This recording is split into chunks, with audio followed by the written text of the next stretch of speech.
నేను బీసీ ఎమ్మెల్యేలకు చెప్తా ఉన్నా, బీసీ ఎంపీలకు చెప్తా ఉన్నా, బీసీ ఎమ్మెల్సీలకు చెప్తా ఉన్నా, 42% రిజర్వేషన్ రాకపోతే రాజీనామాలకు సిద్ధపడాలి.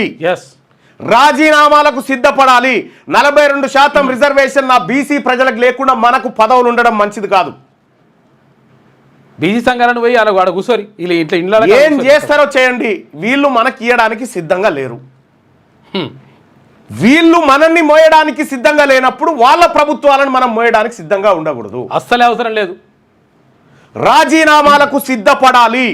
బీసీ మంత్రులు, బీసీ ఎమ్మెల్యేలు, బీసీ ఎమ్మెల్సీలు, ఏ పార్టీలో ఉన్నా బీసీ నాయకులారా రండి, దీన్ని తేల్చుకుందాం. ఈ పదవులు మన బీసీలు పెట్టిన భిక్షం ఇది.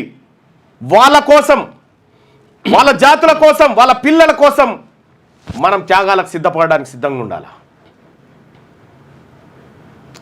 నోటికాడి బుక్కను లాక్కొని పోతుంది. నోటికాడి బుక్కను లాక్కొని పోతా ఉంటే నీ వర్గాల తలల్లోంచి తల్లడిల్తలేదా? మీకు నిద్ర పడతలేదు? వీళ్ళ దుశ్చర్యలు చూస్తూ ఉంటే, వీళ్ళు చేస్తున్న మోసం చూస్తుంటే కంటికి నిద్ర వస్తలేదు. ఏందిరా ఈ కాలంలో కూడా నా జాతరను ఇంత అన్యాయం చేస్తున్నారని. హైకోర్టులో కొంత ఆశ ఉండే, కొంతవరకు.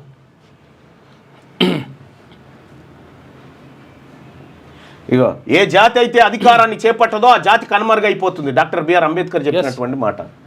ఏం చేద్దాం చెప్పండి ప్రజలారా?